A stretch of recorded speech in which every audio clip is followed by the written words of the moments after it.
Hey, I'm Chloe Sorvino. I head up food and agriculture coverage at Forbes, and I'm thrilled to be interviewing Danny Nuremberg, the president of FoodTank, today. Danny, thank you so much for being here. Thank you, Chloe. Always nice to see you. Your events have been amazing in the past, for years and years, but specifically the transition to virtual has been really impressive. So how did FoodTank galvanize a global, diverse, and inclusive community through in-person and virtual events?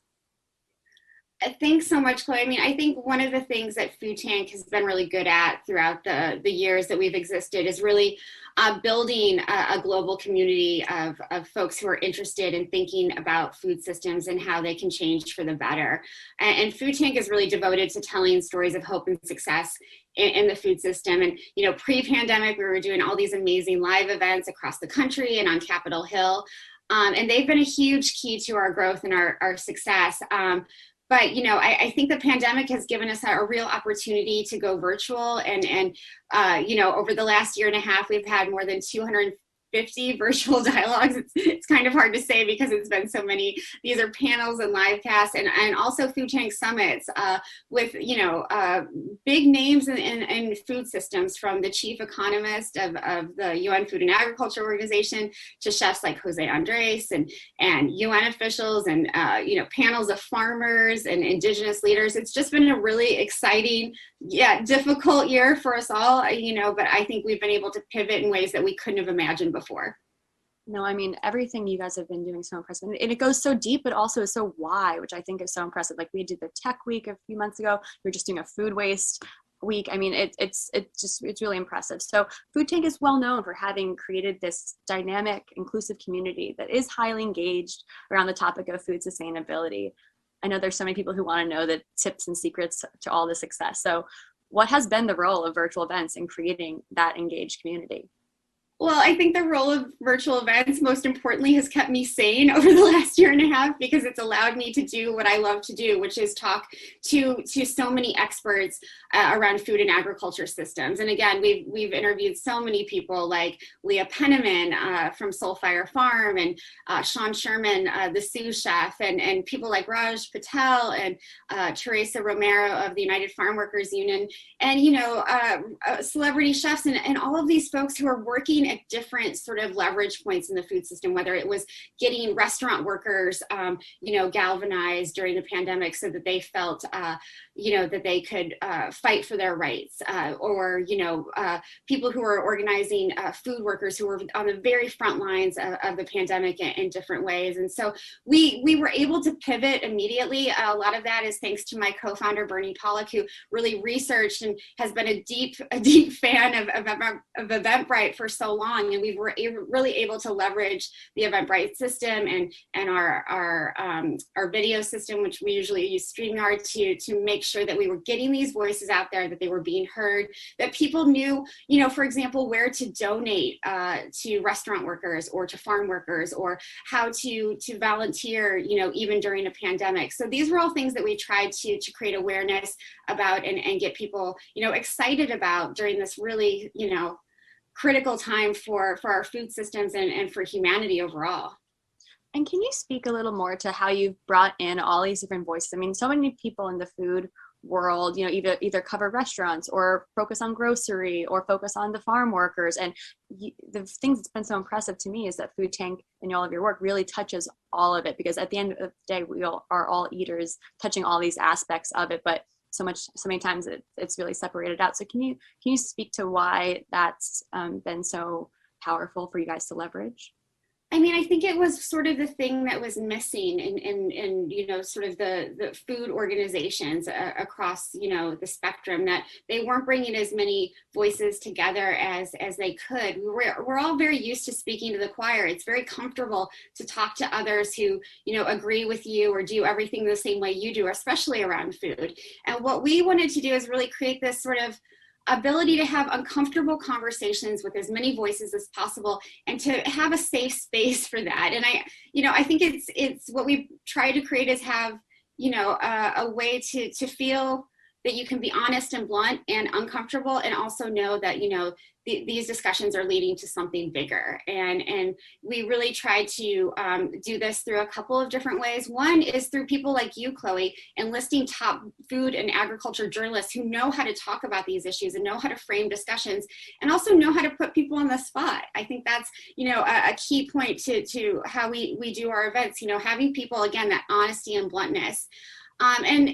It goes back to what I said before, bringing people together who might not always be in the same room, food justice advocates sitting next to corporate executives or on the same panel. Those kinds of unlikely alliances or unlikely conversations, I think, are key, because people often have more in common than they think that they do. And then I think one big part of it is that we partner with academic institutions. They add gravitas. They have a community, an ecosystem, if you will, of experts who can draw on. We can draw on for different ideas. They're also good at, having a space and students who can engage. We really want youth to be a part of these conversations.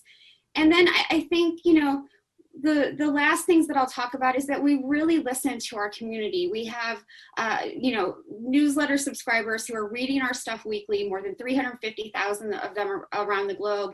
And they sort of engage with us. I'm getting constant feedback and criticism, which I love, about what we should be covering and how we should be doing it and what voices aren't being heard and how we can engage with them. So that community of really excited and passionate folks is really what drives us. Danny, thank you for all of that. I think that was really spot on. And I just want to say that, from attending your events over the years, it's always been so well known for such an engaged audience. And I do think, leveraging that the academic institutions and all these different players who don't talk together has really brought that through. And I think it's really translated over to your virtual events in a way that I haven't seen with a lot of the other virtual events that have been happening. I mean, your comments that I was getting when I was moderating for you guys were really so thoughtful, so engaged. The community you've developed is really so impressive. So could you tell us a bit more, like what were the approaches that helped you, expand and get to this bring this virtual audience into the FoodTank fold? And were there any new communities that you've been now reaching that you weren't able to reach before? Such a good question, and thank you. And thank you again for moderating. You were part of our intersection of food and technology conversation earlier this year, and it was really, engaging. People were really, hyped up about it and offering a lot of comments. And I think, again, my co-founder Bernie Pollock has really studied how to keep people engaged. And I think consistency is one thing that I've learned from him over the years, that if you're going to do these events, do them in a way where people can become engaged, whether it's through articles or, other contributions. But, each week we were doing something where people could have a way to engage with us and make sure that they were seeing different voices again, and also being able to contribute with comments and questions and again, their critiques. I think we've also been able to leverage, technology in a different way. Pre-taping events has been a key to our success, and also integrating live elements, whether it's through music or poetry, having those sort of combined so that you have, things in the can that, will go flawlessly, and then other things that, might have a little bit of spontaneity to them. So I think it lets people, again, be an active part of the conversation if you're combining those elements. I mentioned StreamYard before because it's so great for our virtual live casts and our panels. We can do so much with it. And also it allows us to use Twitter and YouTube and LinkedIn and other social media to get questions from the audience. I keep going back to it, but it's just so important to keep them engaged and part of the conversation so that they feel that they have a real voice. And of course, Eventbrite has been a key to what we've been able to do. And I'm not just saying that because they're hosting this conversation. Without them, we wouldn't have been able to do as much as we do. And it's communicating with attendees before and during and after the event that Eventbrite lets us do. It's really being able to use it for sort of things that you wouldn't expect. For example, FoodTank is having a musical production later this year in Scotland at the Fringe Fest, and it's called We Came to Dance, and it really looks at the role of the climate crisis and food insecurity and what we can learn from not just the past pandemic, but from other cultures about how to solve these things. And Eventbrite will be a key part of making sure that gets to as many people beyond Fringe as possible. I need to see And I'll stop there, but we're just so excited to be able to use technology in such creative ways, because you want to keep people from the, sort of the Zoom burnout and the other things that have been happening for the last year and a half. You have to keep them excited and wanting to interact. 100%. The Zoom burnout is so real. And again, I mean, I moderate for a lot of different organizations, and the level of participation is different. I will say that 100%.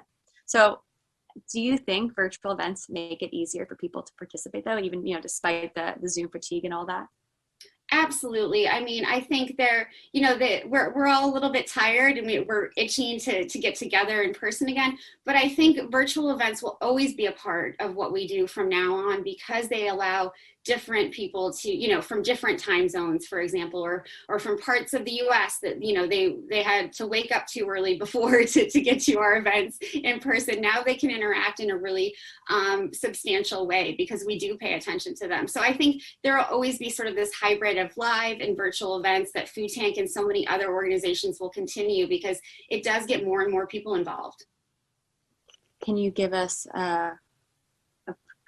your prediction for what will be happening eventually when we start meeting again?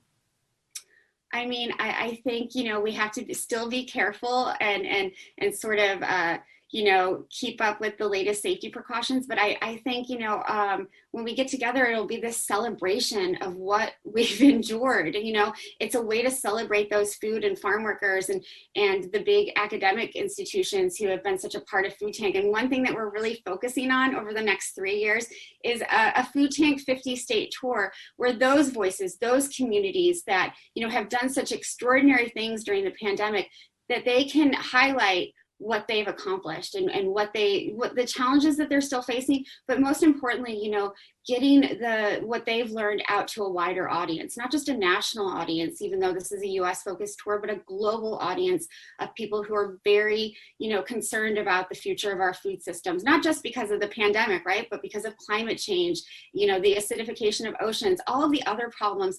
We know that there are solutions out there, and that 50-state tour will really be a highlight of it will be a way to get those stories out there from tribal colleges, from community colleges, from historically Black colleges and universities, and liberal arts schools that we don't normally think of coming up with agricultural solutions. All of these places are really beds for innovation and excitement around food systems. So I'm excited personally to be able to get out there and talk to all these folks and learn what they've learned.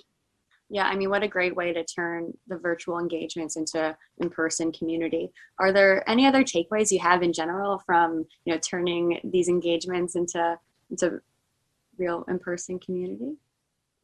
I mean, I think what we're trying to do is really just, build that community in a way, finding the different points that people are most comfortable receiving information, right?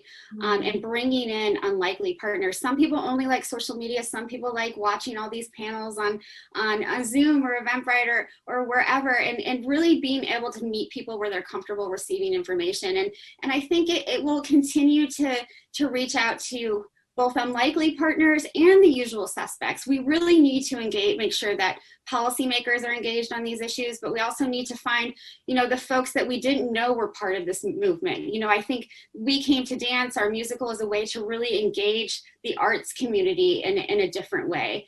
And I think we've all relied on the arts over the last year and a half, whether it's through poetry or dance or music, to really feed us and nourish us in a different way than food and agriculture actually do. So I think bringing those groups together. We're also engaged with business leaders as part of our CSO group. We're always looking, as you know, to look at both the costs and benefits of technology on the food system. And, we have so many nonprofit partners around the globe and others who continue to give us feedback about our work and make sure that we're trying to do better. And I think the most important point is what I've been saying all along: getting the word out about the solutions, the incredible solutions that communities are coming up with every day. Not just during a global crisis like a pandemic, but they're coming up with every day to solve their own food system problems. Yeah, completely. I mean, obviously, again, there are a lot of people listening to this who aren't in the food system and are trying to take these things and lessons and apply them to their own work and maybe their own NGO. So could you speak a bit more to how you've been able to really use this as a galvanizing force to recruit people beyond those core to the cause, and which has really led to such a diverse group and a diverse network that has all these different local and global points of reference? I mean, I think, again, it goes back to meeting people where they are and getting those different groups together. I think we all sort of assume, well, I'm not a food person, I'm not an agriculture person, I'm not an arts or a health person, and really breaking down those silos. That's been the core of FoodTank's work since the beginning. How do we break down those silos and show that everything is really connected, and that food especially connects us all? So I think, food is kind of this interesting way to bring people together, because we all have to do it. We all enjoy it. We all know what we don't like. We all know what we do like, and taste and joy are such a significant part of it. So I think it's bringing that joy back to whatever, field you're in. Bringing that joy and that creativity back is really important. I love that. What would you say is your kind of top lesson learned from this past blip? I think it's clear, at least to me and from the experts like you that I've talked to over the last year and some months, and many others from around the globe, that we can't go back to normal, right? The normal that was like 2019. Normal kind of left us vulnerable. And I think the pandemic has only widened the cracks in a food system that was so much in need of repair already. And, I think now is our time to do what we've been doing for the last year, and that's to pivot.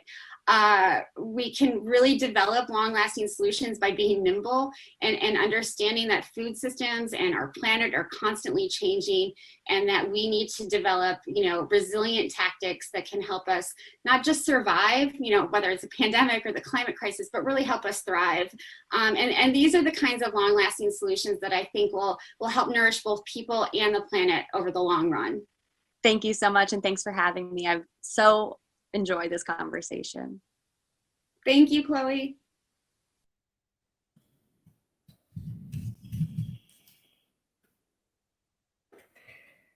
Wow. Thank you so much, Craft Jam, Lincoln Park Zoo, and FoodTank for letting us into a peek behind how you survived and how you're now turning that into thriving. It's been such an honor to hear from all of you. Next up, we have our 45-minute workshop section of the day. There's 2 blocks of these, so we'll actually have a 5-minute break right after this, and then you'll dive into the first session of the workshop that you want to go to. There's 5 to choose from. You can see those on the agenda page or on the left-hand side. And then in between the workshops, we're going to have a 15-minute break so that you can grab a bite to eat or stop looking at a screen for a minute, and then you can hop back in and choose your second workshop from the next set of 5. After that, we will have a 5-minute break, and then you're going to want to tune back in at 12:20 to hear Casey Winters, our very own Chief Product Officer at Eventbrite, talk a little bit about some of the features that we've changed and improved, and give you a sneak peek into some things that have not yet been released. So with that, I'm going to send everyone to take a quick breather for 5 minutes, and then we'll see you in the workshops. Thank you so much.